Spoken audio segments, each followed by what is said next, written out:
Wabarakatuh. Kita lanjutkan lagi terkait dengan konsep pemrograman berorientasi objek ya pada sub CPMK yang kedua, yang dimana kita kenal ya pemrograman berorientasi objek ini adalah dalam bahasa Inggris kita sebut sebagai OOP, Object Oriented Programming, yang dimana paradigma metode ya atau teknis cara kita menuliskan suatu kode program ini bukan lagi menjadi paradigma sekuensial ya, tetapi secara orientasi objek. Kita memandang data itu nanti sebagai objek begitu. Nah, di mana nanti secara detail kita akan menjelaskan ya, kita akan pelajari bagaimana cara menyusun suatu objek ya di dalam bahasa pemrograman Python. Baik.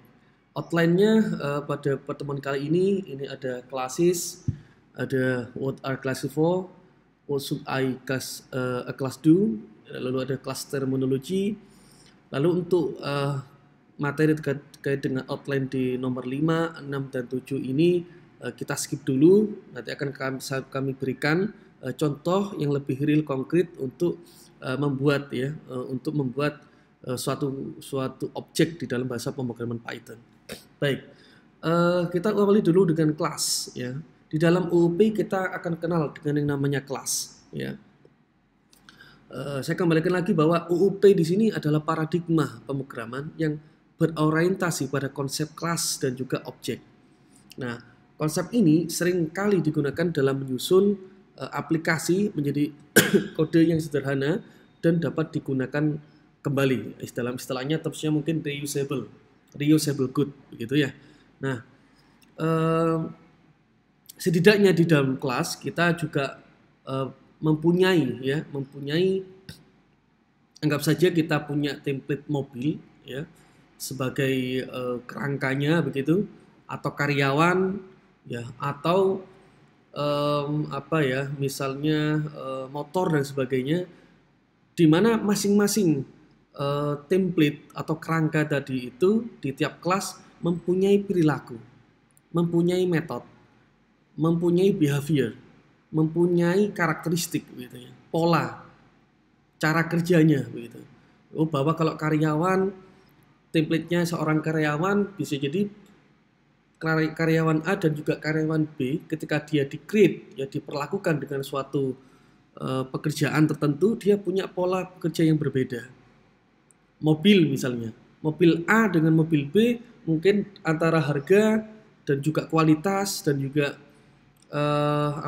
kecepatan mungkin juga berbeda. Sama-sama template-nya sebuah mobil, namun dia memiliki karakteristik yang berbeda. Nah, begitu. Nah, kelas adalah salah satu bangunan dasar ya, dan di dalam Python, dan ini menjadi inti ya dalam gaya pemrograman di OOP, di dalam bahasa pemrograman Python nanti. Di tiap-tiap kelas yang sudah kita create ya, misalnya di sini ada kelas mahasiswa, di sini ada kelas dosen, di sini ada kelas mata kuliah, tentunya akan mengarah ke suatu objek ya, yang kita namakan data itu nanti objek sesuai dengan sesuai dengan metode ya atau proses ya, yang dimana di masing-masing kelas itu akan saling mungkin berkombinasi untuk menghasilkan suatu objek atau suatu data nantinya. Nah, lalu kita coba lihat yang lain. Misalnya kita punya kelas employee, yang dimana kelas employee ini punya atribut, ada ID, ada name, ada department, ada desk number, ada dev take a holiday, ada dev get paid dan sebagainya. Ini adalah atributnya ya.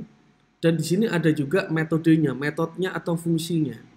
Bahwa kelas employee itu nantinya dia bisa mendapatkan bayaran ya atau gaji, atau dia akan mendapatkan take a holiday, liburan.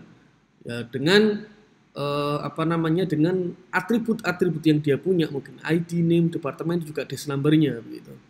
Nanti sehingga syarat-syarat dalam OOP harus ada nama kelasnya, ada atributnya, dan juga ada nama metodenya begitu. Nah, ini sebagai contoh ada kelas karyawan ya. Sini ada karyawan A, karyawan B, dan juga karyawan C. Yang dimana template-nya sama, dia adalah seorang karyawan. Namun di masing-masing karyawan punya cara kerja yang berbeda, punya cara berpakaian mungkin berbeda, mungkin punya watak yang berbeda, gitu kan. Nah, sehingga ketika nanti kita mendefinisikan suatu kelas di dalam bahasa pemrograman Python, atribut-atributnya mungkin sama, tapi isinya lah yang beda nanti. Gitu. Ya. Ini contoh yang lain. Ini kebetulan ada dua kelas ya, satunya seller, satunya buyer. Jadi di mana kelas seller di sini ada suatu fungsi, ya, ada satu fungsi atau metode atau behavior namanya product package. Satunya ada dev product order. Kalau buyer itu punya function untuk mengorder produk, kalau kelas seller dia punya metode atau behavior untuk mempackage ya, atau membungkus produk misalnya. Kalau produk itu terjual, dia akan mempackage produk.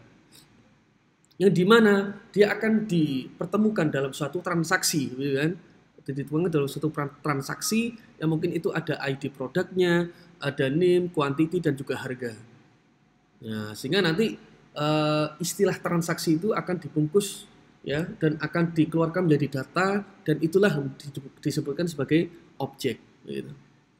Hingga dua kelas ini bisa sama-sama memproduksi data yang baru yang kita namai sebagai objek gitu. Nah, yang lain juga ini ada kelas person, ada nama, negara, usia, sama ya, ini akan menjadi suatu objek ya dengan template person ya, kelas person, dia punya nama, punya negara dan usia, namun bisa menghasilkan data yang berbeda. Ada Tresna dengan usia 28 tahun, asal negara Indonesia misalnya. Lalu ada Fahrudin, usia 30 tahun, asal negaranya Arab. Satu template bisa untuk menjadi beberapa data atau objek. Ini representasinya ketika kita punya objek ya, ada ID, name, department, desk number dari dan kelas employee akan menghasilkan data seperti ini, objek seperti ini, dan akan tersimpan, terrecord dengan baik, gitu ya. Nah, ini adalah definisi-definisinya ya. Kelas mungkin pemrogram untuk menentukan suatu objek, dan behavior secara terpisah dari objek itu sendiri, gitu kan. Behavior itu adalah operasi atau dari suatu metode yang memiliki kegunaan atau tujuan tertentu.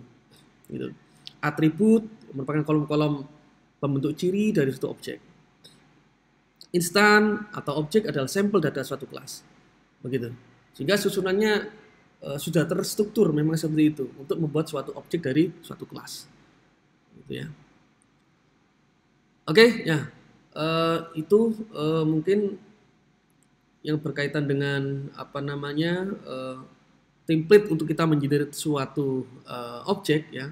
Lalu tujuannya apa? Kita akan membentuk suatu kelas nantinya.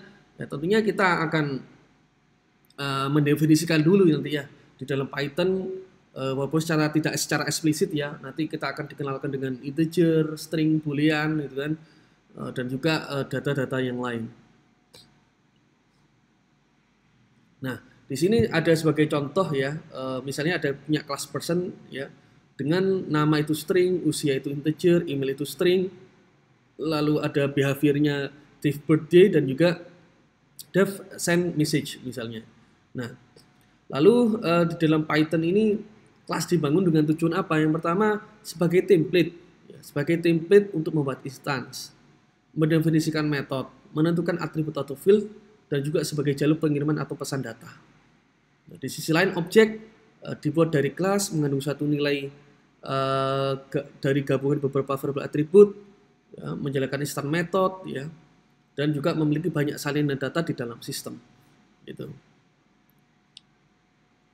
Oke, mungkin itu yang bisa saya sampaikan terkait dengan konsep dulu ya, konsep dari UUP. Nah, nanti akan kita lanjutkan bagaimana praktiknya di dalam bahasa pemrograman Python. Baik, terima kasih, semoga tercerahkan. Wassalamualaikum warahmatullahi wabarakatuh.